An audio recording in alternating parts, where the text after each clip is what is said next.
করেছি, কিভাবে প্রেরণ করেছি। 1 নম্বর শাহেদান, সাক্ষ্যদাতা হিসাবে। শাহেদ মানে কি? সাক্ষ্যদাতা।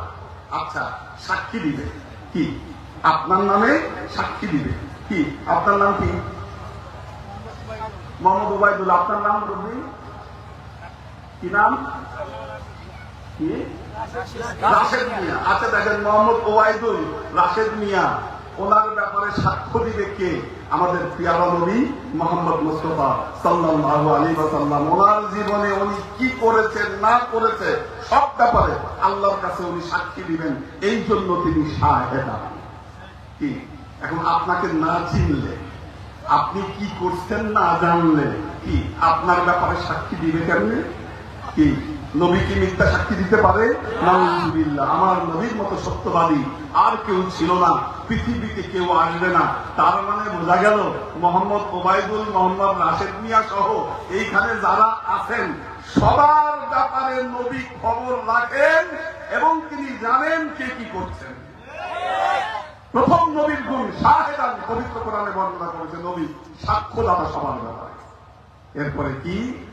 যদি সাক্ষ্য পক্ষে হয়, নবী সুসংবাদ দিচ্ছেন, মুবাশশিরান, কি সুসংবাদদাতা।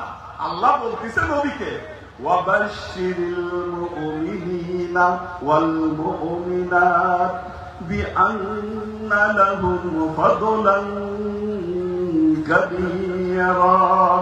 হে নবী, আপনি মুমিন মুমিনাত, আপনার উপরে যারা বিশ্বাস আনে, আপনার গুণাবলীতে যারা বিশ্বাস করে, আপনি তাদেরকে সুসংবাদ দান করেন। তাদের জন্য অনেক বড় পুরস্কার আছে। কি? নবীকে যারা সাক্ষী হিসাবে পাবে তাদের কি আর কোন দুঃখ থাকতে পারে? বলেন, জীবন কাম ভাঙিয়া যদি নবী সাক্ষী দেয় তার ব্যাপারে আর কিচ্ছু লাগবে না। কি?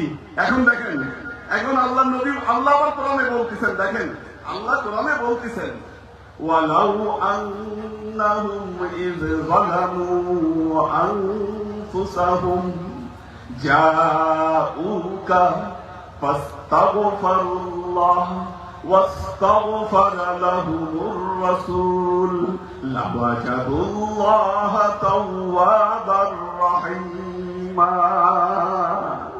আল্লাহ বলতেছেন, ওয়ালাউ আন্নাহুম ইয যালামু আনফুসাহুম, আপনি ঘোষণা করে দেন আমার উম্মতের মধ্যে যারা তাদের জীবনে যত বড় বড় পাপ করে থাকে, পাপ করতে করতে জীবনে অন্ধকার হয়ে গেছে, জাউকা, যদি আপনার কাছে যায়, ফাস্তাগফিরুল্লাহ, আল্লাহর কাছে যদি মাপ চায়, ওয়াস্তাগফারা লাহুমুর রাসূল, রাসূলও যদি তাদের জন্য একবার ক্ষমা প্রার্থনা করে, লাওয়াজাদুল্লাহা তাওয়াবার রাহিমা, নিশ্চয়ই তারা অবশ্যই ক্ষমাকারী এবং তওবা কবুলকারী হিসাবে পাবে। কি? কার কাছে যাইতে হবে? কার কাছে? রাসূলের কাছে যাইতে হবে, নবীর কাছে যাইতে হবে। নবীর কাছে না গেলে মাপ পাওয়া যাবে না, এটা মাথায় রাখবেন। এখন নবীর কাছে যাব কেমনে? কি প্রশ্ন হলো, নবীর কাছে যাব কেমনে? এজন্য আপনাকে বুঝতে হবে নায়েবে রাসূল কারা। কি? কি? নবীর মর্যাদা বুঝতে গেলে আপনাকে নায়েবে রাসূলের মর্যাদা বুঝতে হবে। আচ্ছা দেখেন, কোরআন, কিতাব, এলেম, ঈমান, আকীদা, এখানে অনেক মানুষ আছেন যাদের হয়তো কোরআনের অনেক খালি 2-3টা সূরা ছাড়া আর কিচ্ছু মুখস্থ নাই, কিতাবও পড়েন নাই। কি? আপনারা কিতাবও পড়েন নাই, অনেক কিছুই করেন নাই। অনেকে এমন আছেন জীবনে স্কুলেও যান না। কি? হয়তো এখানে এমন অনেকে আছে। কই বাত নেই, কোনো চিন্তা নাই, কোনো চিন্তা নাই। আমার শানে হাবিব হচ্ছে এই জায়গায়। কি? আমার শানে হাবিব এই জায়গায়, নবীর উম্মতের জন্য সুবিধা এই জায়গায়। আপনার জ্ঞানী হওয়ার দরকার নাই, কিতাব পড়ার দরকার নাই, কোনো কিচ্ছু করার দরকার নাই। হাবিবের উম্মতের জন্য সব মাপ। কি আমাদের আফসোস, আজকে আমাদের বড় বড় আলেম ওলামারা বুঝে না, ওনারা মনে করে কিতাব পড়ি মনে আমি সবকিছু করে ফেলবো। কি কিন্তু নজরুল একটা কথা বলছে, নজরুল বলছে, বন্ধু যা খুশি হও, মগজে যা খুশি পুঁথিও কিতাব বও, কোরআন পুরাণ বেদ বেদান্ত বাইবেল ত্রিপিটক জেন্দা বেস্তা গ্রন্থ সাহেব পড়ে যাও যত সব। কিন্তু কেন এ পণ্ডশ্রম, মগজে হানিছ শুল, দোকানে কেন এ দর কষাকষি, পথে ঠোকে তাজা ফুল। তোমাতে রয়েছে সকল কিতাব, সকল কালের জ্ঞান, সকল শাস্ত্র খুঁজে পাবে সকা, খুলে দেখো নিজ প্রাণ। কি এখানেই সব আছে, খুলে দেখো। দেখেন আল্লাহ তার নবীকে সূরা আশ-শূরা মারাত্মক কথা বলতেছেন তার নবীকে। দেখেন আল্লাহ তার নবীকে বলতেছেন, ইন্নাকা লা তাদরি মাল কিতাব ওয়ালাল ঈমান ওয়ালাকিন জাআলনাহু নূরান নাহদি বিহি মান নাশাউ মিন ইবাদিনা ইন্নাকা লাতাহদি ইলা সিরাতিন মুস্তাকিম। দেখেন কি মারাত্মক কথা আল্লাহ তার নবীকে বলতেছে। আল্লাহ তার নবীকে বলতেছেন, ইন্নাকা লা তাদরি মাল কিতাব। হে নবী, আপনি জানতেন না কিতাব কি? এটা আপনার জানার কথা না কিতাব কি। কি নবীর উপর যখন আসমানি কিতাব কোরআন নাযিল হচ্ছে, আমার নবী বারবার মুখস্থ করার চেষ্টা করতেছেন যে কিতাবের আয়াতগুলা, কোরআনের আয়াতগুলা আমি মুখস্থ করি। আল্লাহ জিবরাইল আমিনকে পাঠাই দিয়ে বললেন, সানুকরিউকা ফালা তানসা ইল্লা মা শাআল্লাহ। হে নবী, আমি দেখতেছি আপনি কোরআনের আয়াতগুলো মুখস্থ করার চেষ্টা করতেছেন, মুখস্থ করার দরকার নাই, একটা আয়াত আপনি ভুলবেন না। কি ইল্লা মা শাআল্লাহ, খালি আল্লাহ যেটা চায় সেটাই আপনি বলবেন, অন্য কিচ্ছু বলবেন না। এই জন্য আল্লাহ তার নবীকে বলতেছেন, ইন্নাকা লা তাদরি মাল কিতাব, আপনি জানতেন না কিতাব কি, ওয়ালাল ঈমান, ঈমান কি এটাও আপনি জানতেন না, ওয়ালাকিন জাআলনাহু নূরা, আপনি জেনেছেন কেন, আমি এটাকে একটা নূর বানায় দিছি। কি কি বানায় দিছি? নূর। এই যে 570 খ্রিস্টাব্দে আমার নবী পৃথিবীতে আসলেন, নূর হয়ে আসলেন, পৃথিবীতে নূর জ্বালালেন। নবীর পর্দা দেওয়ার পরেও মদিনা মুনাওয়ারায় নবী আছেন, ওখান থেকে সারা পৃথিবীতে এই নূর ছড়ায় দিছে। কি এই নূর ছড়ায় দিছে। এই নূরের নাম কি? এই নূর হলো নূরে মুহাম্মাদী। কি নূরে মুহাম্মাদী। এই নূরে মুহাম্মাদী ভেতরে থাকলে জ্ঞানের অভাব হয় না, প্রেমের অভাব হয় না, মহব্বতের অভাব হয় না, আমাদের গুনাহ মাফের জন্য কোনো চিন্তা করতে হয় না। এই হলো নূরে মুহাম্মাদীর শান। তবে আল্লাহ কি বলতেছে, নাহাদি বিহি মান নাশাউ মিন ইবাদিনা, আমি এই নূরের দিকে আমার বান্দাদের মধ্যে থেকে যাকে ইচ্ছা তাকে আমি হেদায়েত দেই।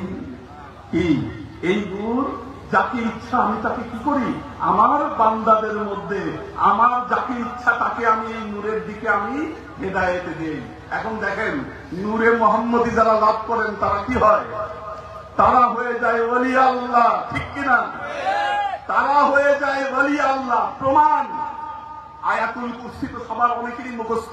কি মুখস্থ আছে না আয়াতুল কুরসি? আল্লাহ কি বলতেছেন দেখেন, আল্লাহ বলতেছেন, আল্লাহু ওয়ালিউল্লাযীনা আমানু ইখরিজুহুম মিনাজ যুলুমাতি ইলান নূর। আল্লাহ যাদের বন্ধু হয়ে যান, আল্লাহু ওয়ালিউল্লাযীনা আমানু, আল্লাহ মুমিনদের মধ্যে যাদের বন্ধু হয়ে যান, ইখরিজুহুম তাদেরকে বের করে নিয়ে আসেন, মিনাজ যুলুমাতি ইলান নূর তাদেরকে অন্ধকারচ্ছন্নতা থেকে আলোর দিকে নিয়ে আসেন। কি যারা ওলিয়া উলিয়া হয়ে যায়, আল্লাহ যাদের বন্ধু হয়ে যায়, তাদেরকে জুলুমাত থেকে এই নূরে মুহাম্মাদের দিকে তাদেরকে নিয়ে আসে। কি তাদের অন্তরে আল্লাহ কি করে? নূরে মুহাম্মাদের আলো জ্বালায় দেয়। কি আলো জ্বালায় দেয়। আচ্ছা দেখেন, তা আলো জ্বললে কি হয়? এই আলোর পরশে যারা যায়, কি আপনারা যারা এই দরবারের মুরিদ, আপনাদের মুর্শিদের যখন সংস্পর্শে আসেন, অন্তরে শান্তি লাগে কিনা? সুকুন আসে কিনা? এই সুকুন কেন, এই শান্তি কেন? মনে রাখবেন, এই শান্তি হলো নূরে মুহাম্মাদের ফোকাস। কি এটা কিসের ফোকাস? নূরে মুহাম্মাদের ফোকাস। দেখেন আল্লাহ তার নবীকে বলতেছেন, ওই যে কোরআনের আয়াতটা বললাম, ইন্না আরসালনাকা শাহিদাও ওয়া মুবাশশিরাও ওয়া নাযীরা, তারপর বলতেছে ওয়া দাঈয়ান ইলাল্লাহি বিইযনিহি ওয়া সিরাজাম মুনীরা, আমি আপনাকে আল্লাহর প্রতি আহ্বানকারী জ্বলন্ত প্রদীপ হিসেবে আমি আপনাকে পাঠিয়েছি। আচ্ছা দেখেন, এখন বলবেন আল্লাহ তার নবীকে প্রদীপের সাথে কেন তুলনা দিল? প্রদীপের সাথে কেন তুলনা দিল?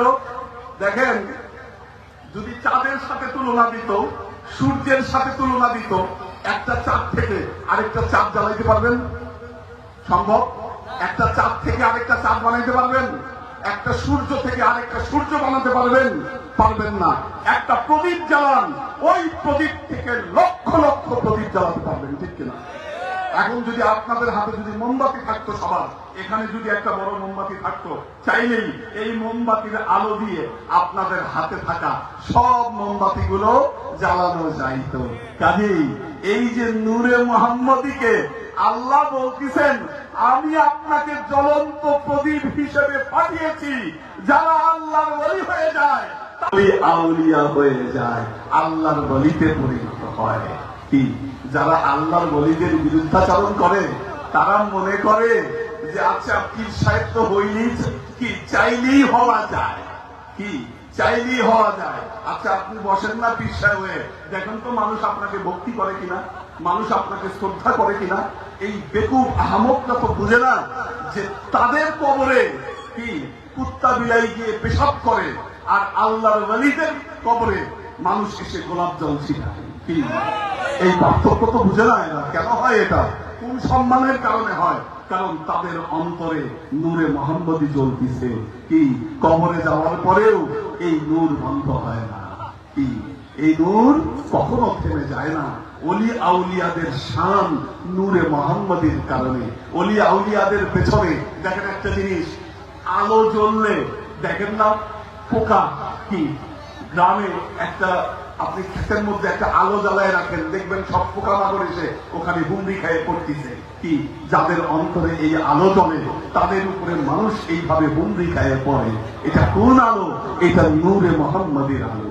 কি নূরে ইমনি হবে না, ইমনি আপনাকে ভক্তি করবে না, আলো আসতে হবে আপনার এইখানে। কি আলো না আসলে হবে না। এখন দেখেন আল্লাহ কোরআনে বলতেছেন, وَلَوْ أَنَّهُمْ إِذْ ظَلَمُوا أَنفُسَهُمْ جَاءُوكَ فَاسْتَغْفَرُوا اللَّهَ وَاسْتَغْفَرَ لَهُمُ الرَّسُولُ لَوَجَدُوا اللَّهَ تَوَّابًا رَحِيمًا।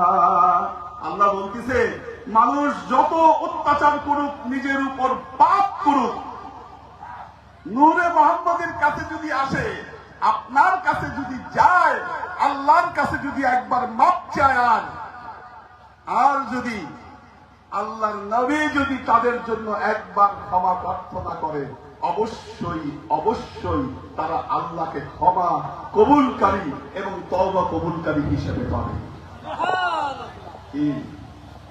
বুঝেন না নায়েবে রাসূলের কি মর্যাদা?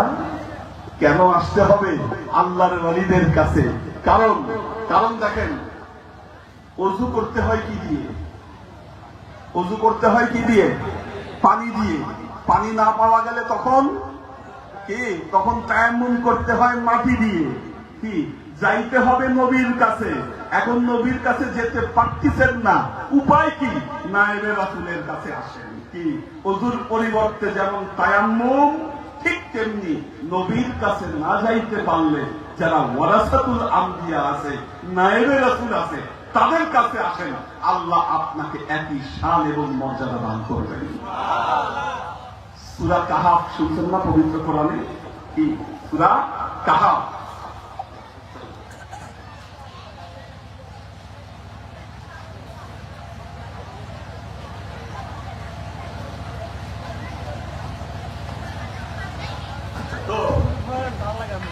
তো দেখেন একটা জিনিস, তো এই যে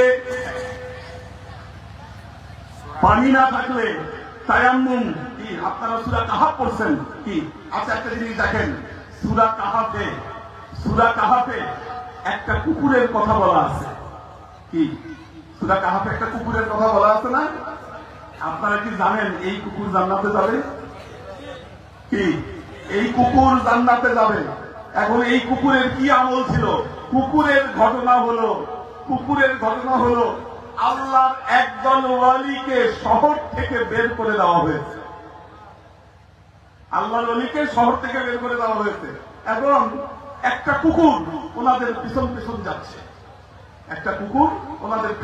যাচ্ছে, আল্লাহর ওয়ালিরা ইট মেরে কুকুরকে, তো একটা কুকুরকে পানি দিয়ে মানে ইট দিয়ে তাড়িয়ে দেওয়ার চেষ্টা করতেছে, কিন্তু ওই কুকুর যায় না, কুকুর ওনাদের সাথেই আছে। ওনারা একটা গুহায় আশ্রয় নিয়েছে, কুকুর সেই গুহার সামনে বসে হাত পা ছড়িয়ে ওনাদেরকে পাহারা দিচ্ছে। এখন আপনি বলেন এই কুকুরের আমল কি আমল করছে এই কুকুর? জীবনে কয় রাকাত নামাজ পড়তে বলতে পারেন এই কুকুর? না কয়বার তাসবিহ পড়ছে? কি আমল করছে? এই কুকুরের জীবনের একটাই আমল, সে আল্লাহর ওয়ালিদের সোহবতে সে কিছুদিন অপেক্ষা করেছে। আল্লাহর ওয়ালিদের সোহবতে এই কুকুর ছিল। আল্লাহর ওয়ালিদের সোহবতে থাকার কারণে একটা কুকুরকে যদি আল্লাহ জান্নাত দিতে পারে, আমরা তো আশরাফুল মাখলুকাত, আমরা যদি ওলিয়া উলিয়াদের সোহবতে যেতে পারি, আল্লাহ আমাদেরকে মাফ করবেন না কেন? দেখেন, এই জন্য বেলাইনে ঘুরে লাভ নাই, লাইন মতো আসেন। মৌলানা রুমি বলতেছে, হারকে খাহাত হামনে শিনাদ ব খোদা গোন শিনাদ ব হুজুরে আউলিয়া, এক জামানা সোহবতে ব আউলিয়া, বেহতর আজ সাদ সল তাআতে বিরিয়া, गर तू खाब संगो मरमार शबी, चुनबे सोहबते दिल रसी गो हर शबी। मौलाना रूमी বলতেছেন, हर के खाहत हम नशीनत ब खुदा गो नशीनत ब हुजूरे আউলিয়া। যারা আল্লাহর সান্নিধ্যে যেতে চায় তারা যেন ওলিয়া উলিয়ার সান্নিধ্যে এসে বসে। एक जमाना सोहबते ब আউলিয়া, बेहतरा 7 साल তাআতে বিরিয়া। এক জামানা, এক মুহূর্ত ওলিয়া উলিয়ার সোহবতে থাকা শত সহস্র বছর নীর অহংকার ইবাদতের চাইতে সেটা উত্তম। মৌলানা নবী বলতেছে, গারতু সঙ্গ খার মারমার ছাড়ি, তুমি যদি নুরি পাথর হও, মার্বেল হও, যত তুচ্ছ হও না কেন, ওলিয়া উলিয়ার সোহবতে গেলে তুমি কি হবা? তুমি মণিমুক্তায় পরিণত হবা। দেখেন, তাহলে আমাদেরকে কি করতে হবে? মুক্তি পাইতে গেলে নূরে মুহাম্মদীর কাছে যেতে হবে, এমন ওয়ালির কাছে যেতে হবে যিনি নূরে মুহাম্মদীকে ধারণ করেন। এখন আরেকটা গুরুত্বপূর্ণ জিনিস জানতে হবে নূরে মুহাম্মদীকে জানতে গেলে, সেটা হলো পাক পাঞ্জাতুন। কি জানতে হবে? পাক পাঞ্জাতুন। পাক পাঞ্জাতুন মানে জানেন কেউ? বলেন তো কি? আল্লাহ রাসূল মা ফাতেমা হাসান হুসেন। দেখেন, এই পাক পাঞ্জা, পাঞ্জা মানে কি?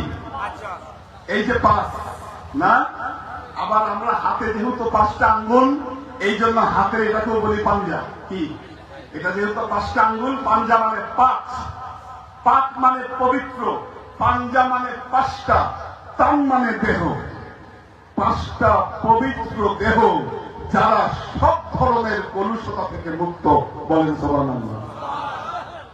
সব ধরনের কলুষতা থেকে মুক্ত 5টা পবিত্র দেহ আমরা বলে থাকি পাক পাঞ্জাতুন। আচ্ছা, এই পাক পাঞ্জাতুন কে? এক হলো আমাদের পেয়ারা নবী মুহাম্মদ মুস্তাফা সাল্লাল্লাহু আলাইহি ওয়াসাল্লাম। এরপরে কে? মাওলা আলী, মা ফাতেমা, হাসান এবং হুসাইন, এনারা হলেন পাক পাঞ্জাতুন। আচ্ছা দেখেন একটা জিনিস, জান্নাতে যাইতে গেলে পাক পাঞ্জাতুন ছাড়া কেউ জান্নাতে যেতে পারবেন কি? নাটা একটু মনে হয় আসতে হয়ে গেল। কারো কারো মনে হয় কার কার সন্দেহ আছে পাক পাঞ্জাতুন ছাড়া জান্নাতে যাওয়া যাবে না? একটু হাত তুলেন তো। সন্দেহ আছে কার কার? কি কারো সন্দেহ নাই?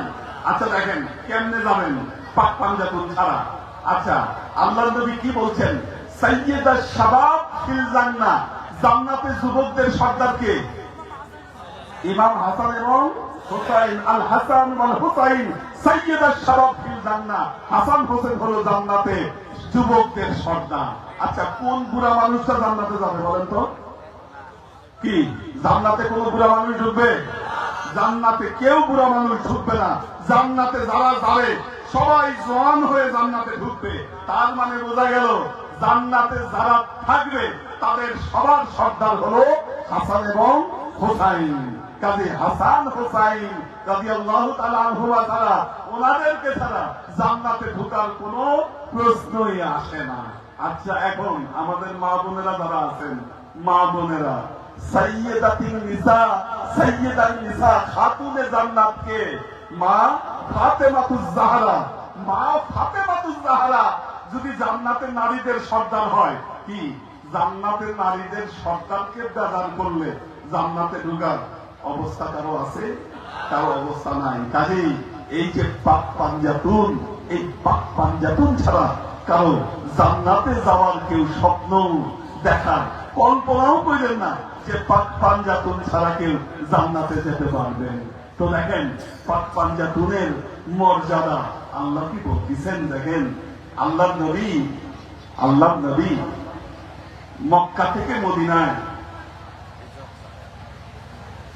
একটা প্রশ্ন আসতে পারে, একটা প্রশ্ন করতে পারেন, যুবকদের সর্দার হাসান হোসেন, নারীদের সর্দারকে মা ফাতেমা, তাহলে প্রশ্ন হলো আল্লাহর নবী এবং মাওলা আলীর মর্যাদা তাহলে কোথায়? কি প্রশ্ন আসে কিনা? কি এটা একটা প্রশ্ন দাঁড়ায় না যে তাহলে আল্লাহর নবী কই গেল, মাওলা আলী কই গেল, ওনাদের মর্যাদা কোথায়?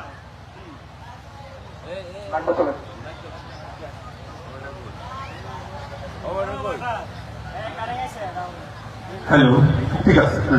তো এখন বলতে পারেন তাহলে আল্লাহর নবীর মর্যাদা কই গেল আর মাওলা আলীর মর্যাদা কই গেল? দেখেন আল্লাহর নবীর মর্যাদা 1,24,000 পয়গম্বর সহ পৃথিবীর সকল মানুষের ঊর্ধ্বে। ওই মর্যাদাকে বলা হয় মাকামাম মাহমুদা।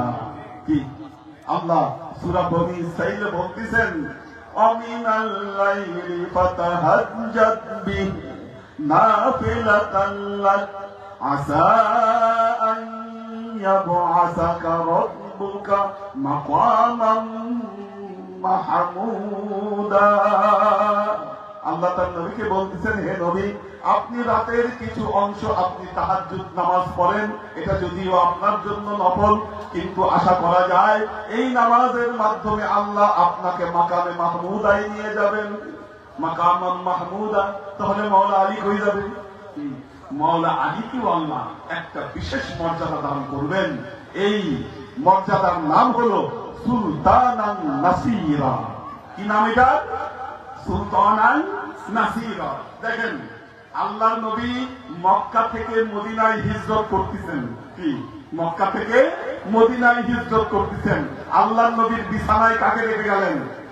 কি আল্লাহর নবীর বিছানায় মাওলা আলীকে রেখে গেলেন। এবং যেতে যেতে আল্লাহ নবী দোয়া করতেছে আল্লাহর কাছে, রব্বি আদখিলনি মুদখালা সিদকিন ওয়া আখরিজনি মুখরাজা সিদকিন ওয়াজআলনি মিন লাদুনকা সুলতানান নাসীরা। হে আল্লাহ, আপনি এই শহর থেকে আমাকে ভালোভাবে বের করুন, নতুন শহরে আমাকে ভালো মতো পৌঁছান, আর আল্লাহ আপনার তরফ থেকে আমাকে একজন সুলতানান নাসীরা দান করেন, যে আমাকে সহযোগিতা করবে।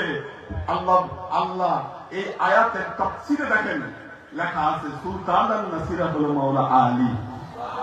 কি মাওলা আলীকে আল্লাহ এই মর্যাদা দান করেছেন। দেখেন আল্লাহ নবী মক্কা থেকে মদিনায় হিজরত করলেন। হিজরত করার পরে আপনারা এই ঘটনা জানেন, যারা মদিনায় যারা নবীকে সাহায্য করেছিল তাদেরকে কি বলা হয়? আনসার।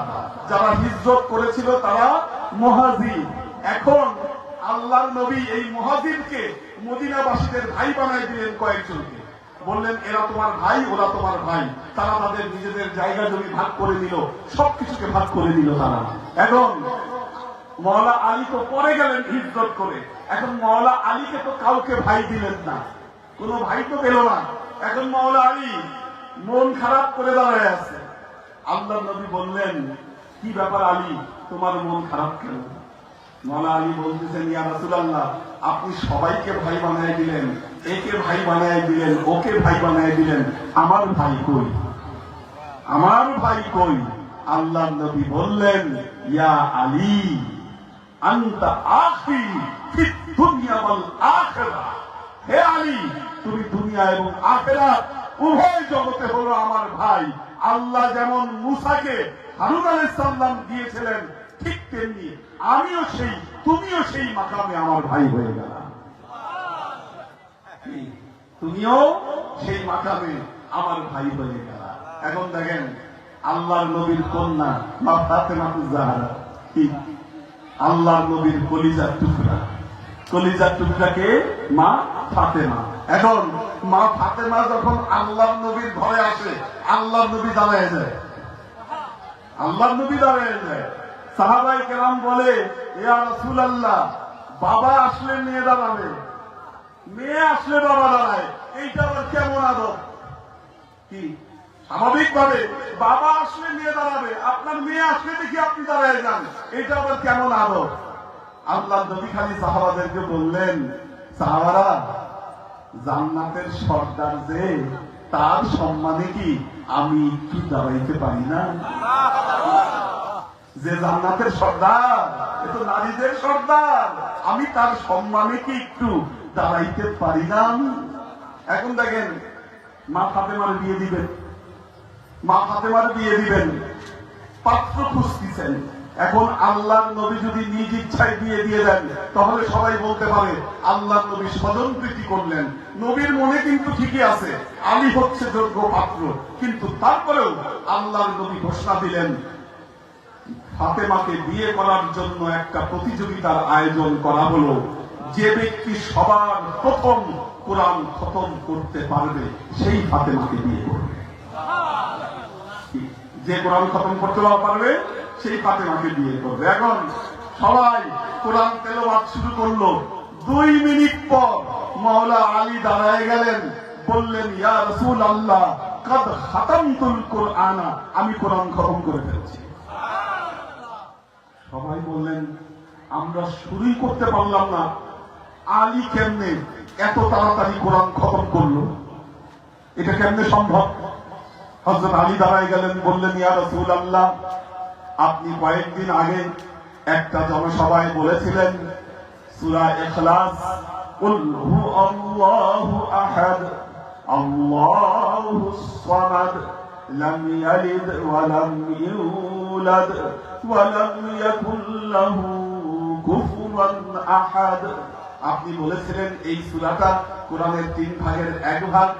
যেই ব্যক্তি এই সূরা 3 বার পড়বে, এই সূরা যে ব্যক্তি 3 বার পড়বে, তার পুরো কোরআন খতম করার মর্যাদা আল্লাহ তার আমলনামায় দিয়ে দিবেন। ইয়া রাসূলুল্লাহ, আমি 3 বার পড়ছি এই সূরা, তাহলে আমার খতম হয়ে গেছে। এখন বাকি প্রতিযোগীরা দাঁড়ায় গেল, বলল, ইয়া রাসূলুল্লাহ, আলী তো শর্টকাট মানল। কি আমরা এই শর্টকাট মানি না, এটা নিয়ে একটা দ্বিধাদ্বন্দ্ব আলোচনা চলতেছে। আল্লাহ এই সময় জিব্রাইলে আমিনকে পাঠিয়ে দিলেন।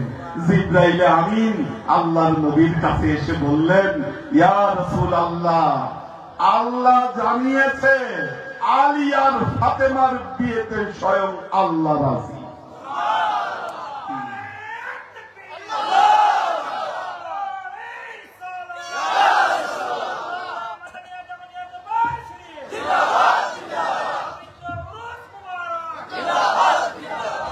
যেই বিয়েতে আল্লাহ রাজি সেই বিয়ে ঠেকায় কে? বলেন, মিয়া বিবি রাজি তো কিয়া করেগা কাজী। আর এখানে স্বয়ং আল্লাহ রাজি, জিব্রাইলকে পাঠিয়ে দিয়ে জানাই দিছে আলী আর ফাতেমার বিয়েতে আমি রাজি। কি হয়ে গেল বিয়ে? কি যখন যখন মা ফাতেমাকে আলীর হাতে তুলে দিচ্ছেন, আল্লাহর নবী বলতেছেন, আলী তুমি কি জানো আমি কাকে তোমার হাতে তুলে দিলাম? ফাতেমাতু বিদআতুন মিন্নি, ফাতেমা হলো আমার একটা অংশ। যে ফাতেমাকে কষ্ট দেয় সে আমাকে কষ্ট দেয়। ফাতেমাতু বিদআতুন মিন্নি, ফাতেমা আমার একটা অংশ। যে ফাতেমাকে কষ্ট দিবে সে আমাকে কষ্ট দিবে। আবার আবার মা ফাতেমাকে বললেন, আমি কার কাছে তোমাকে দিলাম ফাতেমা? তুমি কি জানো সে আমার হাতের প্রথম মুসলমান। সে আমার হাতের প্রথম মুসলমান, কালেমার প্রথম সাক্ষ্যদাতা আলী। আমি তার কাছে তোমাকে আমি তুলে দিলাম। বিয়ের কয়েক বছর পর প্রথম সন্তান হলো। মা ফাতেমা সন্তান কোলে নিয়ে আল্লাহর নবীর কাছে আসলেন। আল্লাহর নবী দেখে বললেন, তুমি এই সন্তানের নাম রাখো হাসান। কি হাসান? পরের বছর আমার সন্তান হলো। নিয়ে গেলেন আল্লাহর নবীর ঘরে। আল্লাহর নবী বললেন, তুমি এর নাম রাখো হোসাইন। এর নাম রাখো হোসাইন। হাসান হোসেন আল্লাহর নবীর এত প্রিয়, নবীর সাথে সবসময় খেলা করে এই দুইজন। একদিন আল্লাহ নবী সেজদায় চলে গেলেন, সেজদা থেকে আর মাথা উঠায় না। সেজদা থেকে মাথা উঠায় না। সব সাহাবারা ভয় পেয়ে গেলেন, কি ব্যাপার আল্লাহ নবী কি ইন্তেকাল করলেন? এত দীর্ঘ সেজদা। অনেকক্ষণ পর আল্লাহ নবী সেজদা থেকে মাথা তুললেন এবং বললেন, আমার সেজদা থেকে মাথা তুলতে দেরি হলো কারণ হাসান হোসেন আমার কাঁধে এসে বসেছিল। হাসান হোসেনের এমন কোন জায়গা নাই যে জায়গায় আল্লাহর নবী চুম্বন করেন না। একদিন আল্লাহর নবী হাসান হোসেনের সাথে খেলতেছেন, নিজে ঘোড়া সেজে গেছেন, হাসান হোসেনকে পিঠে বসাইছেন। পিঠে বসায় ঘোড়া বানায় আল্লাহর নবী খেল। কিছুক্ষণ পর হাসান হোসেন বলতেছে, এই যে কেমন ঘোড়া, ঘোড়া তো ডাকে না, আপনি ডাক দেন, আপনি ডাক দেন। আল্লাহ নবী ঘোড়ার মতো ডাকতে শুরু করলেন। একবার, দুইবার, তিনবার যখন ডাক দিলেন, আল্লাহ নবী চিন্তা করলেন, আমি দিনের নবী, আমার এত বড় দায়িত্ব, আমি আমার নাতিদেরকে নিয়ে খেলতেছি, না জানি আল্লাহ আমার উপর অসন্তুষ্ট হন। তিনি হাসান হোসেনকে নামায় দিলেন। কোন থেকে? নামায় দেওয়ার সাথে সাথে জিব্রাইলে আমিন এসে উপস্থিত। জিব্রাইলে আমিন এসে উপস্থিত।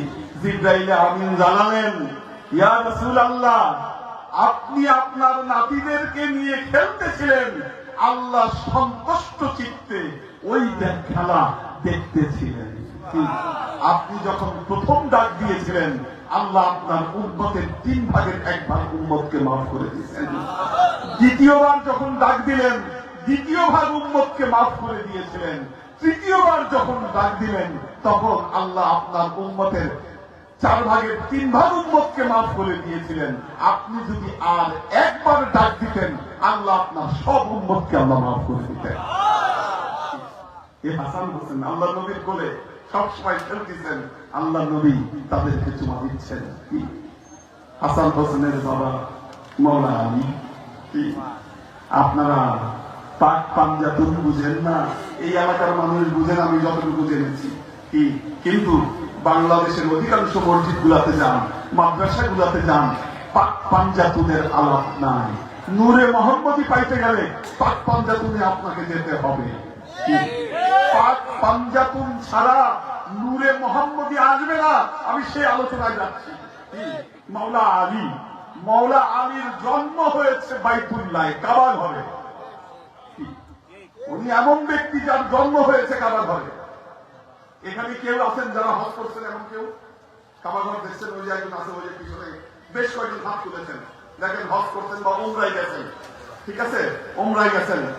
তো এই উমরায় গেছেন, উমরায় গেলে দেখবেন বাইতুল্লাহর 4টা কোণা, তার মধ্যে একটা কোণার নাম হলো রুকনে ইয়ামিনী। হাজরে আসওয়াদের আগে রুকনে ইয়ামিনী। আপনারা খেয়াল করছেন কিনা, রুকনে ইয়ামিনীর মধ্যে একটা ফাটল আছে। রুকনে ইয়ামিনীর মধ্যে ফাটা আছে।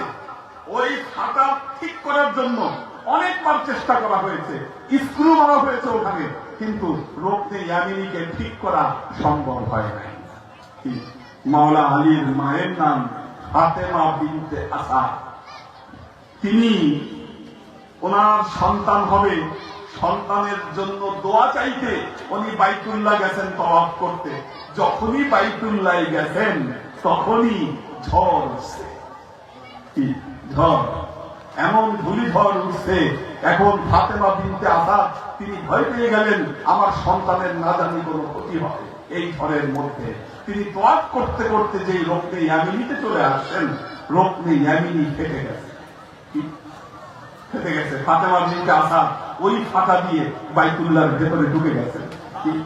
ওই বাইতুল্লাহর মধ্যে তিনি মাওলা আলীকে প্রসব করলেন। মাওলা আলী জন্ম নেওয়ার পরে চোখ আর খুলে না, চোখ বন্ধ, খুলে না, খুলে না, খুলে না। আল্লাহর নবী আসলেন দেখতে সন্তানকে। আল্লাহর নবী কোলে তুলে নিলেন। কোলে তুলে নিলেন। যেই আল্লাহর নবী কোলে তুলে নিলেন, সাথে সাথে চোখ খুলে আল্লাহর নবীর দিকে তাকাইলেন মাওলা আলী। তিনি চোখ খুলে সর্বপ্রথম কাকে দেখলেন? মুহাম্মদ মুস্তাফা সাল্লাল্লাহু আলাইহি ওয়াসাল্লাম।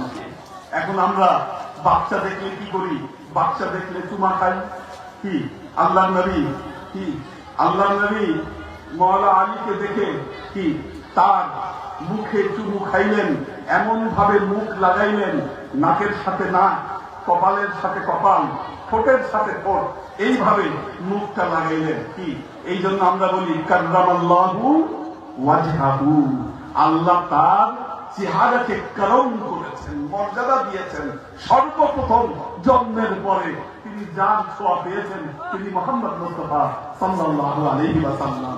এখন যেই ঠোঁটের সাথে ঠোঁট মিলাইলেন মাওলা আলী, আল্লাহর নবী ঠোঁট ধরে চুষতে শুরু করলেন।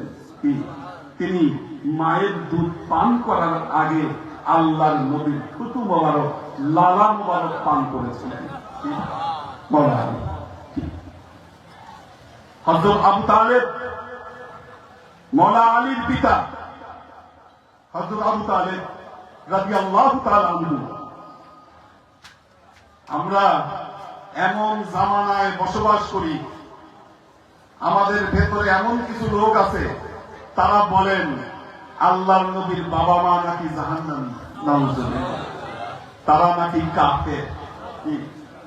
একমাত্র মাওলা আলীর বাবা হওয়ার কারণে হযরত আবু তালেবকে পর্যন্ত কাফের বানিয়েছে তারা।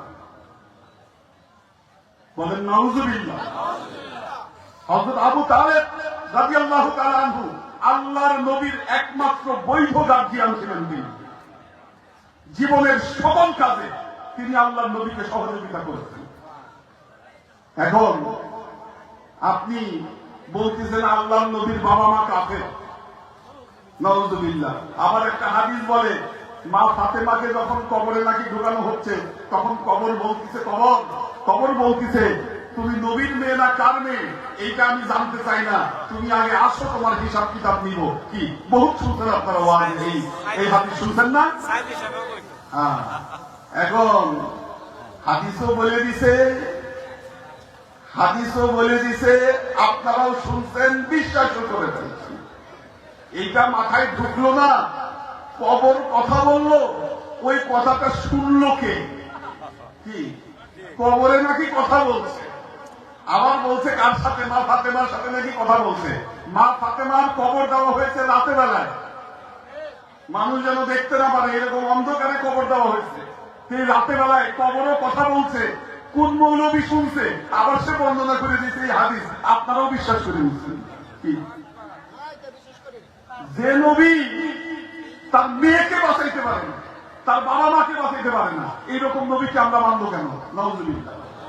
কি আমার নবী যিনি, সে তো তার বাবা মাকে তো বলে, তার একজন পাপী আপনার উম্মতকেও সাফায়াত করতে পারে, এটা আমাদের বিশ্বাস।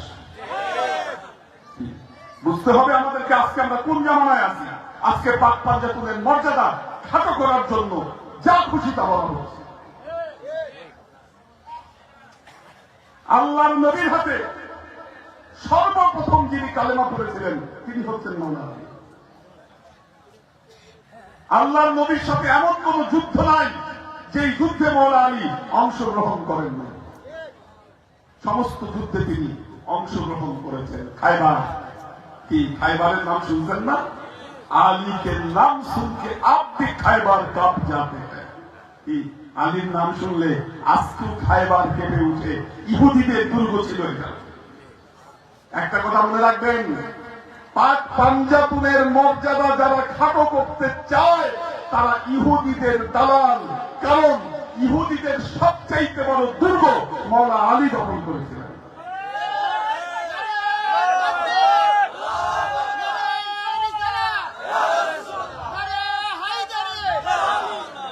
কাজেই এই যে পাক পাঞ্জাতুনের সাথে যত দুশ্মনী, যত শত্রুতা, এটা মুসলমানদের মাথা থেকে আসে নাই, এটা ইহুদি খ্রিস্টানদের মাথা থেকে আসছে। এরাই পাক পাঞ্জাতুনের নামে যত কলঙ্ক রচনার চেষ্টা এরাই করে থাকে। খায়বার দেখেন, আল্লাহ নবী অনেকটা ছিলেন, খায়বার বিজয় হোক, অনেক সেনাপতি পাঠিয়েছেন, কেউ খায়বার জয় করতে পারে না। এরপর দিন আল্লাহ নবী এসে বললেন, খায়বার এমন একজনের হাতে জয় হবে, আমি যাকে ভালোবাসি আল্লাহ তাকে ভালোবাসেন। এরপর দিন সবাই অপেক্ষায় আছে, কার নাম ঘোষণা করবে আল্লাহ নবী। অধীর আগ্রহে অপেক্ষা করতেছে সবাই। আল্লাহ নবী আসলেন সভায়, দেখলেন মওলা আলী নাই, জিজ্ঞাসা করলেন আলী কোথায়? কি আলী কোথায়? হযরত আলীর চোখে তখন অসুখ হয়েছে, কি চোখ উঠেছিল। বললেন যে আলী একটু অসুস্থ, এই জন্য আলী আসে না, এই জন্য আলী আসে না। মওলা আলীকে ডেকে আনলেন, বললেন কি হয়েছে তোমার? মওলা আলী বললেন, ইয়া রাসূলুল্লাহ, আমার চোখে একটু সমস্যা। আল্লাহর নবী নিজের মুখের লালা বের করে মওলা আলীর চোখে লাগাই দিলেন। হাদিসের বর্ণনায় আসছে, এরপর থেকে মওলা আলীর চোখে আর কোনদিন অসুখ হয় নাই। এখন খায়বারের আবহাওয়া ছিল অনেক কঠিন আবহাওয়া, অনেক গরম পড়তো সেখানে।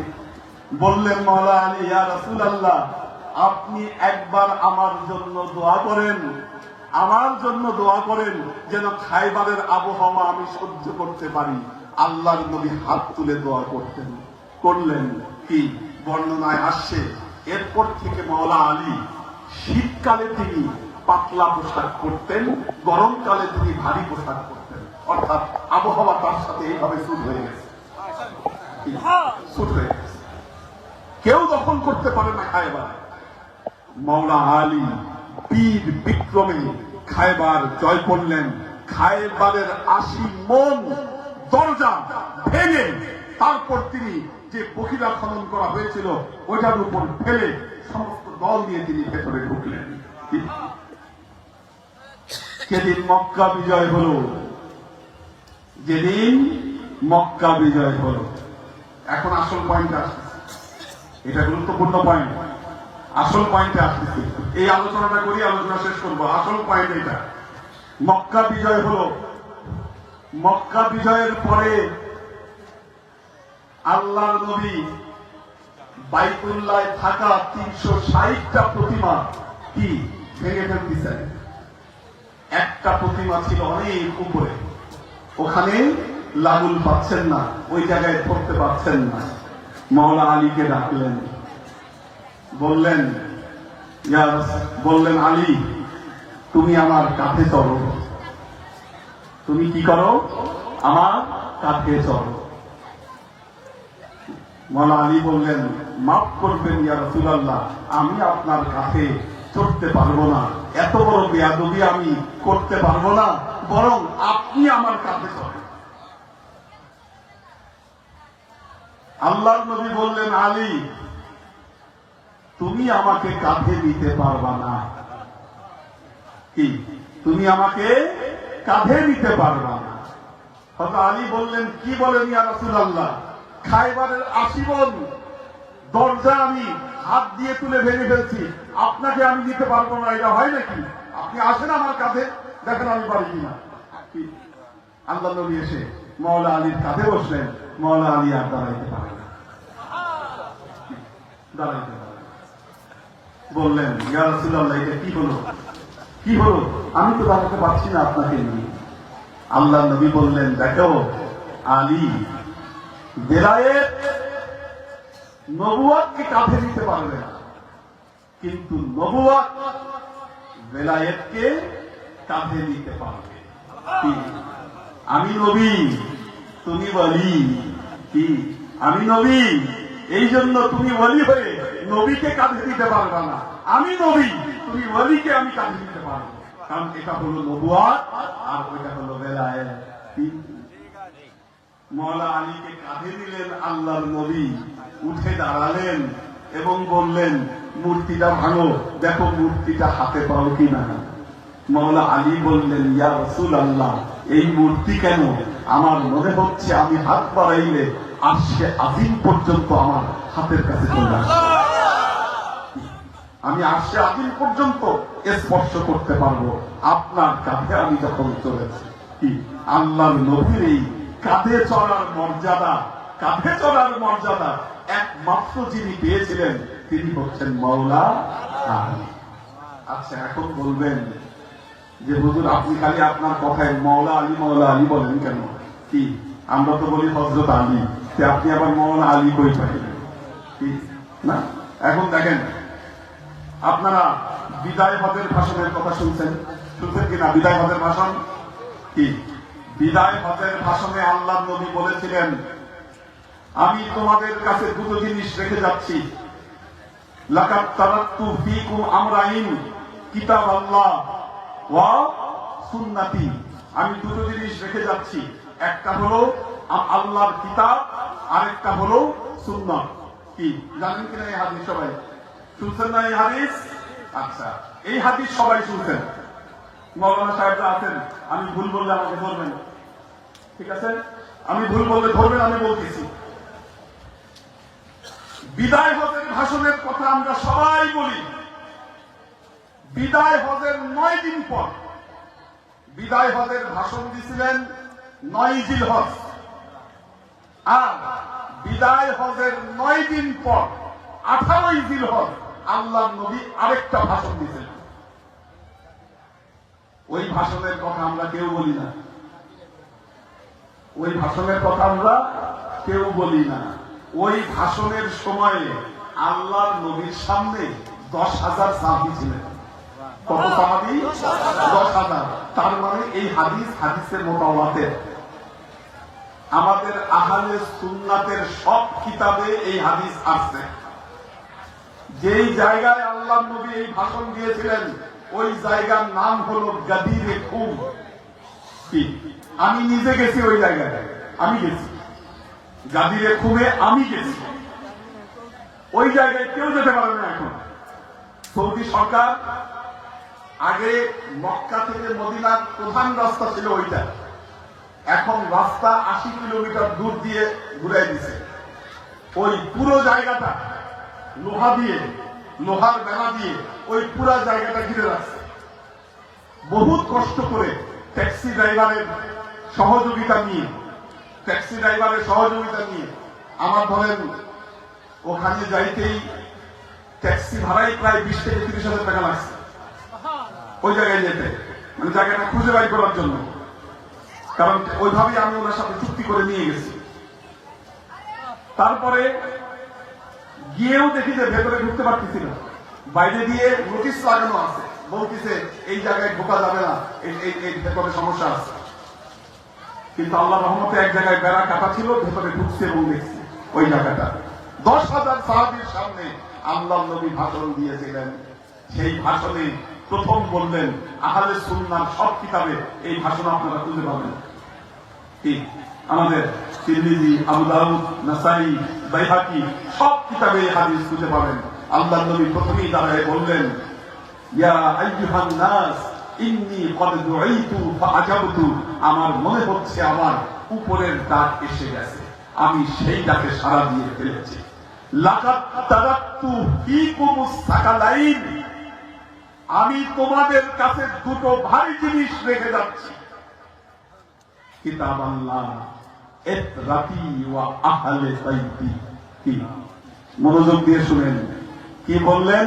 দুটো ভারী জিনিস রেখে যাচ্ছি, একটা হলো আল্লাহর কিতাব, আরেকটা হলো আমার আহলে বাইত। এখন দেখেন, বিদায় হজের ভাষণে বলছিলেন কিতাব আল্লাহ ওয়া সুন্নতি, আল্লাহর কিতাব আমার সুন্নত। এখন সুন্নত মানে কি এটা কিন্তু বলে নাই, কি সুন্নতের কোনো ব্যাখ্যা দেয় নাই। আজকের দিনে আমরা বলতেছি সুন্নত মানে হাদিসের কিতাব। আচ্ছা, আল্লাহ নবী যেদিন এই কথা বলেছিলেন তখন কি হাদিসের কিতাবগুলোর কোনটা ছিল? কোন কিতাব ছিল না। বুখারী, মুসলিম, তিরমিজি, আবু দাউদ কোনটাই ছিল না। ঠিক 9 দিন পরের ভাষণে আল্লাহর নবী কিতাব আল্লাহ ঠিক রাখলেন, সুন্নাতির জায়গায় বললেন ইতরাতি ওয়া আহলে বাইতি, আরেকটা জিনিস রেখে যাচ্ছি, সেটা হলো আমার আহলে বাইত। কিতাব আল্লাহ ও আহলে বাইত, আল্লাহর কিতাব এবং আহলে বাইত রেখে যাচ্ছি। তার মানে সুন্নত মানে কি? আহলে বাইত। আল্লাহর নবীকে যারা কাছ থেকে দেখছেন তারা হলেন আহলে বাইতের সদস্য। আপনি আহলে বাইত ছাড়া কোন সুন্নত প্রতিষ্ঠা করতে চান? মুখে মুখে সুন্নাতের কথা বলে, কিন্তু আহলে বাইত সাথে নাই। মনে রাখবেন, এরা জাল সুন্নি, এরা আসল সুন্নি নয়। কারণ সুন্নাতি বলতে গেলে আহলে বাইত আপনার সাথে থাকতে হবে। আহলে বাইত ছাড়া প্রকৃত নূরে মুহাম্মাদের ফয়েজ আপনার মধ্যে আসবে না। হ্যাঁ, তো বলতেছি, এটা বলার পরে আল্লাহর নবী কি করলেন? মাওলা আলীকে ডাকলেন তার পাশে। মাওলা আলীকে ডাকলেন, ডেকে মাওলা আলীর হাত সবার সামনে তুলে ধরলেন এবং বললেন, মান কুনতু মাওলাহু ফাহাযাল আলিয়্যু মাওলা, আমি যার মাওলা হব, আলী হবে তার মাওলা। যে আমাকে মাওলা হিসাবে গ্রহণ করবে, সে আলীকেও মাওলা হিসাবে গ্রহণ করবে। আল্লাহর নবী মাওলা আলীর মাথায় পাগড়ি পরায় এই ঘোষণা দিলেন, আমি যার মাওলা হব, আলীও তার মাওলা হবে। এখন দেখেন, তার মানে সবার কাছে স্পষ্ট হয়ে গেল, আল্লাহর নবীর পরে যিনি তার স্থলাভিষিক্ত হচ্ছেন তিনি মাওলা আলী। হযরত ওমর রাদিয়াল্লাহু তাআলা আনহু এসে কংগ্রেচুলেট করলেন, বললেন, কদ সাহকাত ইয়া বাখবাখ ইয়া ইবনে আবি তালেব। হাদিসের ভাষায় এইভাবে লেখা আছে, ঠিক এই অর্থে লেখা আছে, বাখবাখ ইয়া ইবনে আবি তালেব আসবাহতা ওয়া আমসাইতা মাওলা কুল্লাল মুমিনিনা ওয়াল মুমিনাত। বলতেছেন, বাহ বাহ, আপনাকে কংগ্রেচুলেট করছি হে ইবনে আবি তালেব, হে আবু তালেবের সন্তান, আপনি তো দিন রাত সর্বসময়ের জন্য আজকে থেকে সকল মুমিনের মাওলা হয়ে গেলেন। কে করলেন কংগ্রেচুলেট? কে করলেন? হযরত ওমর রাদিয়াল্লাহু তাআলা আনহু কংগ্রেচুলেট করলেন মাওলা। আচ্ছা, একটা জিনিস দেখবেন, কোরআন শরীফের একটা সূরা আছে, সূরা মাআরিজ। কি সূরা মাআরিজ? হাফেজ আছেন কেউ এখানে? হাফেজ সাহেব কে আছে? হাফেজ সাহেব নাই।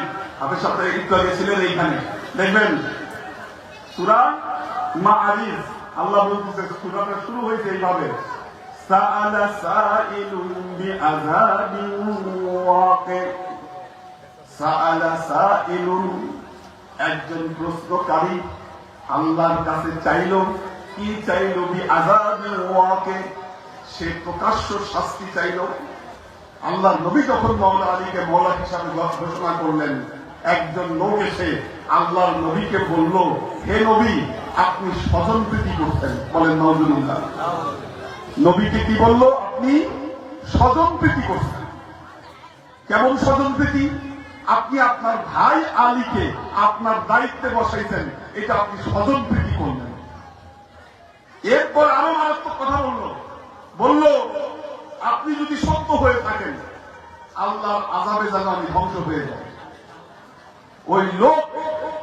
খালি আল্লাহর নবীর দাবি থেকে বের হয়েছে কোথা থেকে একটা পাথর এসে তার মাথায় পড়ে সে ওই জায়গায় নিহত হয়েছে এই জন্য আল্লাহ বলতেছেন এই সূরা মারিস সাআলা সাইলুন বিআযাবি ওয়াকি একজন আল্লাহর কাছ থেকে শাস্তি চেয়ে নিল যে মাওলা আলীর এই বেলায়েতকে যে ব্যক্তি চ্যালেঞ্জ করেছে আল্লাহর আযাবে সে জায়গাটি ধ্বংস হয়েছে তাহলে মাওলা আলীকে মাওলা বলতে লজ্জা পাবেন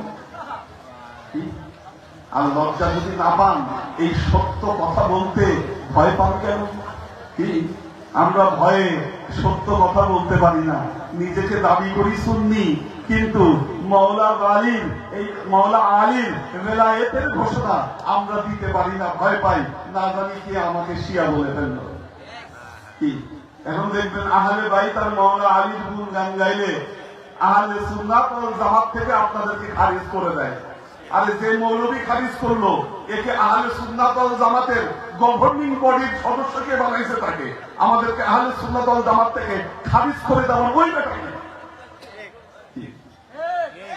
ভেতরে যদি আহলে বাইতের মহব্বত না থাকে পাঞ্জাবের মহব্বত যদি না থাকে সে হেদায়েত থেকে বঞ্চিত কারণ আল্লাহর নবী বলেছে আলী যেই দিকে হেদায়েত সেই এনারা ছিলেন পুত পবিত্র আহলে বাইতের সদস্যগণ আল্লাহ বলছেন ইউরিদুল্লাহু লিইয়ুযহিবা আনকুমুর রিজ্জা আহলাল বাইত ওয়া ইউতাহহিরাকুম তাতহীরা আল্লাহ চান আহলে বাইতের সদস্যদের থেকে সমস্ত পাপ পঙ্কিলতাকে দূরীভূত করে দিতে ওয়াইতাহহিরাকুম তাতহীরা এবং তোমাদেরকে পরিপূর্ণভাবে পুত পবিত্র করে দিতে চান আহলে বাইত ছাড়া মুক্তি পাবেন এই আয়াত যখন নাজিল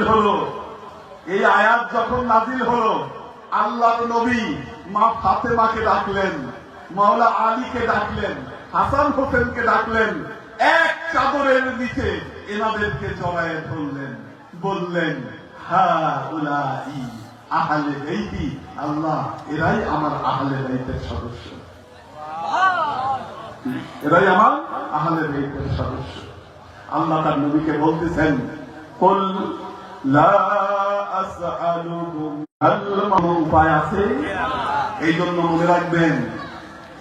মনে রাখবেন অনেক বড় বড় টাইটেল আছে ডিগ্রি আছে কি দেশের বাইরে থেকে ডিগ্রি নিয়ে আসছে আমরা তো কিছু হইলেই নামের সাথে এখন মাদানি আজহারি আরো কত কিছু আমরা লাগাই একেবারে একাকার করে ফেলি কি নামের সাথে যত বড় বড় ডিগ্রি থাকে একটা জিনিস মনে রাখবেন আহলে বাইতের সাথে যদি তাআল্লুক না থাকে পাঞ্জাতুনের সাথে যদি তাআল্লুক না থাকে আপনি তাদের সোহবতে গিয়ে কোশ্চিন কালেও আপনি হেদায়েত পাবেন না হেদায়েত মিলবে না আমাদের এই আজকে গুনারা মান্নানিয়া জামানিয়া দরবার শরীফ আপনারা জানেন এই দরবার এমন এক দরবার যারা পাক পাঞ্জাতুনের সাথে তাআল্লুক আছে সম্পর্ক আছে মনে রাখবেন এই জায়গাগুলাই হলো হেদায়েতের আসল জায়গা এই জায়গা ছাড়া আপনার হেদায়েত মিলবে না কোরআনের শেষ একটা আয়াত বলে আমি আমার আলোচনা শেষ করব দেখেন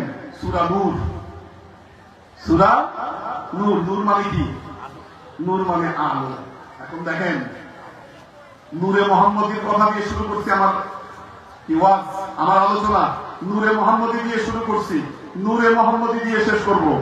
কি সূরা নূর, নূর মানে আলো। দেখেন আল্লাহ সূরা নূরে বলতেছেন আল্লাহু নূরুস সামাওয়াতি ওয়াল আরদ, এই আসমান জমিনের সমস্ত নূর হলেন আল্লাহ।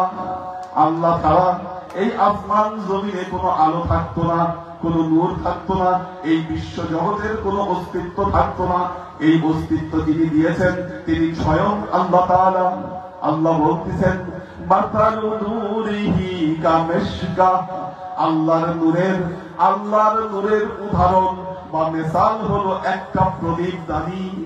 কি প্রদীপদানি মানে কি? প্রদীপদানি মানে কি? আপনারা প্রদীপ দেখছেন, হ্যারিকেন দেখছেন না? হ্যারিকেন দেখছেন তো?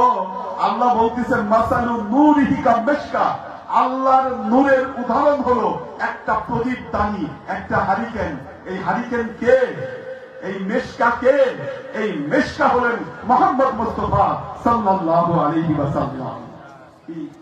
এই মেশকা হলো মুহাম্মদ রাসূলুল্লাহ সাল্লাল্লাহু আলাইহি ওয়াসাল্লাম। মাসালু নূরিহি কামিশকা, আল মিশকাতু ফিল মিসবাহ, বলতেছে এই প্রদীপদানির ভেতরে একটা প্রদীপ আছে। মেসবাহ, মেসবাহ শব্দের অর্থ প্রদীপ। এই প্রদীপ হলো মাওলা কাররামাল্লাহু ওয়াজহাহু। কি মাওলা কাররামাল্লাহু ওয়াজহাহু। আচ্ছা দেখেন গাদিরে খুনের যে হাদিসটা বললাম, 18 জিলহজ নবুয়তের পরিসমাপ্তি হয়েছে, বেলায়েত শুরু হয়েছে। বেলায়েত কার মাধ্যমে শুরু? মাওলা আলীর মাধ্যমে বেলায়েত শুরু। তাহলে মাওলা আলীর সাথে তাআল্লুক না থাকলে আপনি ওলি হতে পারবেন কি? আর ওলি না হতে পারলে আপনি মানুষকে কেমনে হেদায়েত দিবেন? এই জন্য মনে রাখবেন ওলি হইতে গেলে আপনাকে মাওলাই কায়নাত ওলি করে শিরোমণি তার সাথে অবশ্যই সম্পর্ক থাকতে হবে। না হলে আপনি হাজার ভক্ত বানান আর লক্ষ ভক্ত বানান, কি আপনার ভাগ্যে হেদায়েত জুটবে না। কি আমরা মনে করি যে এখানে লোক বেশি, যেই মাহফিলে কি লক্ষ লক্ষ মানুষ হয়, আমরা গিয়া তো সেখানে হুমড়ি খেয়ে পড়ি। কি হুমড়ি খেয়ে পড়ি না? কিন্তু দেখেন আল্লাহ কি বলছেন, জান্নাতীদের কথা বলছেন সুল্লাতুম মিনাল আউয়ালিনা ওয়া কলিলুম মিনাল আখিরিন। জান্নাতে কিন্তু শেষ জামানা থেকে অল্প সংখ্যক লোক জান্নাতে যাবে। কি বুঝলেন কিনা? ওয়া কলিলুম মিনাল আখিরিন, শেষ জামানা থেকে অল্প সংখ্যক মানুষ যাবে। একটা জিনিস কখনো চিন্তা করবেন না, জান্নাত কোন নোংরখানা না, জেলখানা না। কি জেলখানায় এক রুমে কি 20 জনও থাকতে পারে, আর 5 স্টার হোটেলে এক রুমে 2 জনের বেশি থাকতে পারে না। ঠিক কিনা? কাজেই জান্নাত ভিআইপি জায়গা। বেশি মানুষ দেখলেই মনে করবেন না ওইদিকে মনে হয় হেদায়েত ছুটতেছে, ওইদিকে মনে হয় হেদায়েত। কি লক্ষ লক্ষ মানুষ নিয়ে মিছিল করলেই মনে করেন যে সর্বনাশ, কি বিরাট কাম বানায় ফেলছে। কোন কামের দিকে আপনার দেখার দরকার না। আপনারা যদি 10 জন থাকেন যাদের অন্তরে পাঞ্জাতুন আছে, তারা ইনশাআল্লাহ কাল কিয়ামতের ময়দানে মিছিল করতে করতে জান্নাতে যাবে। আমাদের বেশি লোক দরকার নাই, আর বেশি লোক হবেও না। শেষ জামানায় এই হেদায়েত পাক পাঞ্জাতুনের মহব্বত সবার অন্তরে আল্লাহ জ্বালাবেন না। তো এই জন্য ফিহি মিসবাহ, পবিত্র কোরআনে সূরা নূরের মধ্যে এই আয়াত। আবার আল্লাহ বলতেছেন আল মিসবাহু ফিজ জুজাজা, ওই প্রদীপটা আবার একটা কাঁচ দ্বারা আবৃত। এই কাঁচ হচ্ছে ফাতেমাতুজ জাহরা। এরপরে আল্লাহ বলতেছে কি নূরুন আলা নূর। কি নূরুন আলা নূর, 2 নূর এই প্রদীপের আলোকে আরো বাড়িয়ে দিয়েছে। এই নূর হলো হাসনানি। কি হাসান এবং হুসাইন। ইয়াহদিল্লাহু লিনূরিহি মাইয়াশা, আল্লাহ বলতেছে আমার যাকে ইচ্ছা আমি তাকে এই নূরের দিকে হেদায়েত দেই। সবাইকে কি মাই ইয়া শা, আল্লাহ যাকে ইচ্ছা করেন। এই জামানায় আশেকে পাঞ্জাতুন সবাই হতে পারবে না। আল্লাহ যাকে ভালোবাসবেন, যাকে ইচ্ছা করবেন, একমাত্র সেই এই দুনিয়ায় আশিকে পাঞ্জাতুন হবে। নাহলে কি করবে দেখবেন, এলেম আছে, সব আছে, আমলও আছে। দেখেন একটা জিনিস, নামাজ পড়তে পড়তে আপনি কপালে দাগ ফলাই দিচ্ছেন, এই নামাজ পড়ে আর কপাল ঘষে, ঘষতে ঘষতে দাগ ফলাই দিচ্ছে। কেন? ওই দাগ দিয়ে নাকি কাউকে জান্নাতে চলে যাবে, এত সস্তা। কি যেই নামাজে মুহাম্মদ রাসূলুল্লাহ সাল্লাল্লাহু আলাইহি ওয়াসাল্লাম আর আলে মুহাম্মদের উপরে দরুদ ও সালাম পেশ না করলে নামাজই পূর্ণ হয় না। এই জন্য দেখবেন মসজিদে যাচ্ছে, আসতেছে, নামাজ পড়তেছে, চরিত্রের এক বিন্দু পরিবর্তন হয়নি। মসজিদের ইমাম সাহেব, মাদ্রাসার মুহতামিম, মুহাদ্দিস, মুফাসসির একসাথে কয়েকটা দরবার উদাহরণ দিতে পারবো।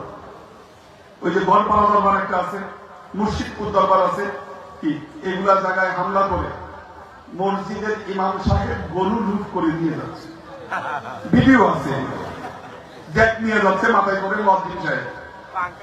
হ্যাঁ, তাহলে যিনি মসজিদের নামাজ পড়াচ্ছে কি উনি গরু চুরি করতেছে, তার মানে দাঁড়ানোটা কি? এই যে আজীবন ইবাদত বন্দেগী করলো, ভেতরে আসলে এক বিন্দু পরিবর্তন আসে নাই, নিজের চরিত্রের পরিবর্তন আসে নাই, ঈমান পরিপূর্ণ হয় নাই। কেন? আসলে ওই যে পাঞ্জাতুনের নূরের ঝলক তার কলবের উপরে পড়ে নাই। এটা যদি পড়তো সে মানুষের মতো মানুষ হয়ে যেত, তার কাছে এইগুলা গর্বিত কাজ করা সম্ভব হতো না। কাজেই আল্লাহর আশিক ও সালেক বৃন্দ, আপনাদেরকে অনুরোধ করব, ইবাদত বন্দেগী যাই করেন মুর্শিদের কদম কখনো ছাড়বেন না। মুর্শিদের কদম কখনো ছাড়বেন না। এই জন্য আল্লাহ সূরা কাহাফে বলতেছেন, মাইয়াহাদিল্লাহু ফাহুয়াল মুহতাদি ওয়া মাইয়ুদ্লিল ফালান তাজিদা লাহু ওয়ালিয়্যান মুরশিদা। যাকে আল্লাহ হেদায়েত দিবেন সেই হেদায়েত পাবেন, আর যাকে আল্লাহ হেদায়েত দিবেন না সে কখনো ওলি মুর্শিদের দেখা পাবে না। কি সে কখনো ওলি মুর্শিদের দেখা পাবে না। শেষ একটা কথা বলে শেষ করবো, শেষ লাস্ট কথা এটা, আর 10 মিনিট সময় নিচ্ছি আপনাদের কাছ থেকে। দেখেন, লোকমান হাকিমের নাম শুনছেন না? কি লোকমান হাকিম? সূরা লোকমানে এই লোকমান হাকিমের বিশদ বর্ণনা আসছে। লোকমান হাকিম আল্লাহ তাকে নবুয়াত দিতে চেয়েছিলেন, সে নবুয়াত নেয় নাই, আল্লাহর কাছে বলেছে, আল্লাহ আমার নবুয়াত দরকার নাই, তুমি আমাকে হিকমত দাও। আল্লাহ তাকে হিকমত দিয়েছিলেন। উনি ওনার ইন্তেকালের আগে ওনার সন্তানকে হিকমত বলে গেছে, কিভাবে সফল হওয়া যাবে। হিকমত মানে কি? বিজ্ঞান, কৌশল। আল্লাহ বলতেছেন, ওমাই ইউতাল হিকমাতা ফাকাদ উতিয়া খায়রান কাসীরা। যাকে আল্লাহ হিকমত দিয়েছে, যে হিকমত পেল সে অফুরন্ত কল্যাণের অধিকারী হলো। কোরআনে কিন্তু হিকমতের কথা বলা আছে। এখন দেখেন সূরা লোকমান খুলে দেখেন, যে হিকমত গুলো বলতেছে, প্রথমে বলতেছে, ইয়া বুনাইয়া লা তুশরিক বিল্লাহ, হে আমার বৎস আল্লাহর সাথে শিরক করো না, ইন্নাশ শিরকা লাযুলমুন আযীম, শিরক হচ্ছে মহা অন্ধকার। ওয়াসাইনাল ইনসানা বিওয়ালিদাইহি ইহসানা। এইভাবে বলতে বলতে লোকমান হাকিম তার সন্তানকে বলতেছেন, ওয়াত্তাবি সাবিলা মান আনাবা ইলাইয়া। দেখেন কি বলতেছে, ওয়াত্তাবি সাবিলা, তার পথ ইত্তেবা করো, তার পথ অনুসরণ করো। মান আনাবা ইলাইয়া, যে ব্যক্তি আমার দিকে অগ্রসর হয়েছে। তাহলে কি হবে? তোমাদের প্রত্যাবর্তন স্থল হব আমি আল্লাহ। ওয়াত্তাবি সাবিলা মান আনাবা ইলাইয়া সুম্মা ইলাইয়া মারজিউকুম فَأُنَبِّئُكُمْ بِمَا كُنتُمْ تَعْمَلُونَ। তোমরা এমন একজনের পথ অনুসরণ করো যে ইবাদত বন্দেগীর মাধ্যমে আমি আল্লাহর দিকে অগ্রসর হয়েছে, তাহলে তোমরাও আমি আল্লাহর কাছে চলে আসবা, তখন আমি আল্লাহ তোমাদেরকে তোমাদের কর্মফল বুঝাইয়ে দিব। এই জন্য মনে রাখবেন, আপনারা জীবনে যারা পীর মুর্শিদ পেয়েছেন, জীবনে হয়তো কোনো একটা ভালো কাজ করেছিলেন, কল্যাণ কাজ করেছিলেন, সেই জন্য আল্লাহ আপনার ভাগ্যে একজন পীর মুর্শিদ দিয়েছেন। যদি এই পথের উপরে কায়েম থেকে এই পৃথিবী থেকে চলে যেতে পারেন, আপনাদের যদি মৃত্যু হয়, তাহলে দেখবেন আল্লাহ আপনাদেরকে এতিম করে কাল কিয়ামতের ময়দানে উঠাবে না। কি কিয়ামতের ময়দানে কিন্তু আল্লাহ আপনার সাথে কথা বলবে না, বলবে আপনার মুর্শিদের সাথে কথা। কি কার সাথে কথা বলবে? মুর্শিদের সাথে কথা বলবে। আল্লাহ বলতেছে কোরআনে সূরা বনী ইসরাঈল, ইয়াউমা নাদউ কুল্লা উনাসিন বিইমামিহিম, আমি কাল কিয়ামতের ময়দানে প্রত্যেক ব্যক্তিকে তার ইমামের মাধ্যমে ডাকবো। কি তার নেতার মাধ্যমে ডাকবো। আমি ওকে ডাকবো না, ওর নেতাকে ডাকবো, দেখে খবর নিব যে ওর কি অবস্থা। কি এখন মুর্শিদ যদি না থাকে, আল্লাহর কাছে আপনার পক্ষে এই ওকালতি করবে। সুতরাং বয়াত ছাড়া কেউ মৃত্যুবরণ করবেন না। আল্লাহ নবীর একটা হাদিস বলে শেষ করছি। আল্লাহ নবী বলেছেন, এটা মুসলিম শরীফেও আছে, মান মাতা ওয়া লাইসা ফি উনুকিহি বাইআতুন ফাকাত মিতাতুন জাহিলিয়া। আল্লাহ নবী তিনবার বলেছেন এই কথা, ফাকাত মিতাতুন জাহিলিয়া, ফাকাত মিতাতুন জাহিলিয়া, ফাকাত মিতাতুন জাহিলিয়া। যেই ব্যক্তি মৃত্যুবরণ করলো কিন্তু বয়াত না নিয়ে মৃত্যুবরণ করলো, তার মৃত্যু হবে জাহিলি মৃত্যু, তার মৃত্যু হবে জাহিলি মৃত্যু, তার মৃত্যু হবে জাহিলি মৃত্যু। আল্লাহ আমাদেরকে এই ধরনের মৃত্যু থেকে আল্লাহ মাফ করুন। এগুলি আমি আমার বক্তব্য শেষ করছি।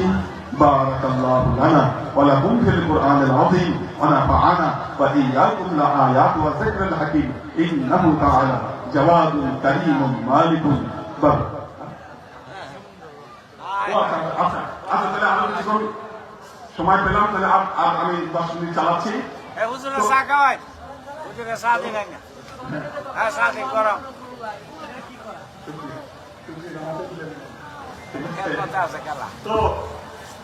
তো দেখেন, কাল কিয়ামতের ময়দানে আপনার পক্ষে ওকালতি করার জন্য আপনার একজন মুর্শিদ আপনার জন্য দরকার হবে। এখন দেখেন, আপনারা মৌলানা রুমির নাম শুনছেন না? মৌলানা রুমির নাম শুনছেন? মৌলানা রুমি ছিল জগতের বিখ্যাত মৌলানা, জগতের বিখ্যাত মৌলানা।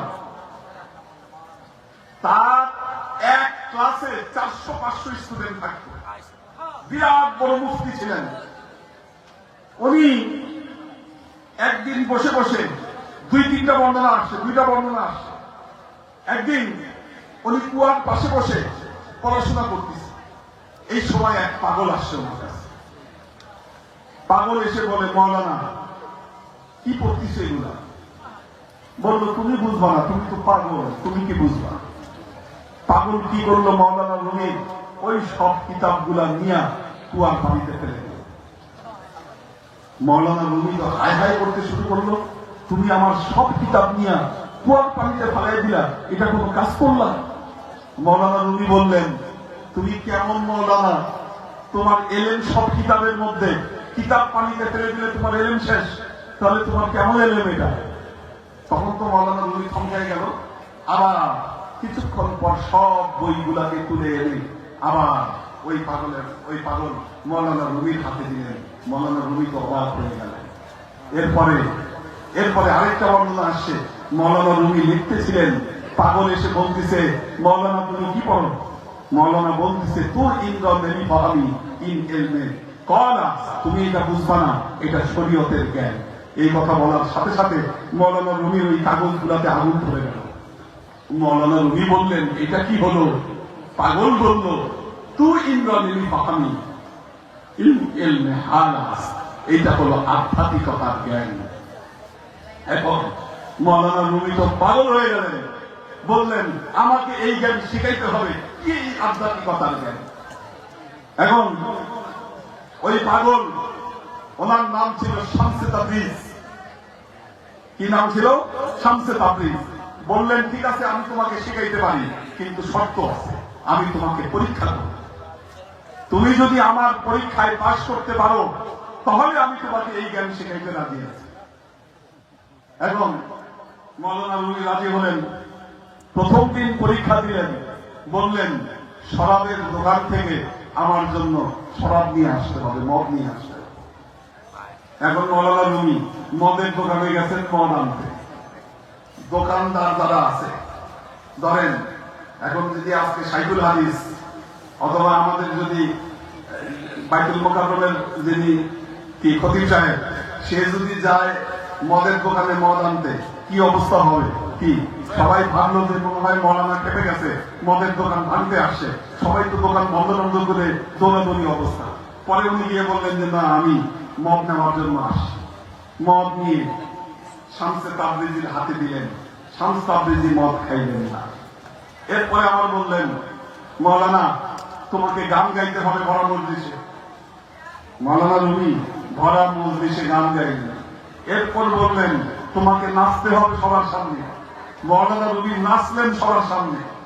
এইভাবে 11টা পরীক্ষা করলেন।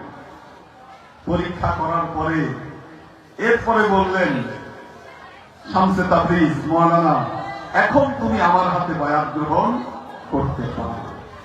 মৌলানা রুমি বললেন হুজুর আপনি আমাকে 11টা পরীক্ষা করছেন, কিন্তু আমি বুঝে পাইলাম না এই 11টা পরীক্ষার সাথে ধর্মের কি সম্পর্ক। মদ খাইতে বলছেন, মদ নিয়ে আসতে বলছেন, নাচতে বলছেন, গান গাইতে বলছেন, এইরকম 11টা পরীক্ষা করলেন, কোনটার সাথে তো আমি ধর্মের সংযোগ পাইলাম না। আর আপনি এগুলা যেগুলা নিয়ে এসে দিছি এগুলো আপনি খামো নাই, তাহলে এগুলো আমাকে দিয়ে করানোর মানে কি ছিল? শামসে তাবরিজ বললেন মৌলানা তুমি জগতের মৌলানা, তোমার শরীরে যে এটার গরম, এই গরম না যাওয়া পর্যন্ত তোমার ভেতরে আমার এই এলমে তরিকত এটা তোমার ভেতরে ঢুকতো না। আমি ঢুকার জন্য আগে তোমার অহংকারকে দূর করে নিয়েছি। সুতরাং যারা আপনারা এলমে তরিকত অর্জন করতে আসবেন মনে রাখবেন আপনাদের ভেতরে গরম, আপনি মৌলানা, আপনি শাইখুল হাদিস, আপনি অনেক উঁচু মাকামের, এটা যদি আপনার ভেতরে থাকে আপনি আপনার মুর্শিদের কাছ থেকে তরিকতের এলেম আপনি নিতে পারবেন না। এই জন্য সবার আগে আপনার ভেতরের অহংকারকে দূরীভূত করতে হবে, দূরীভূত করতে। মাসনবীর প্রথম দেখেন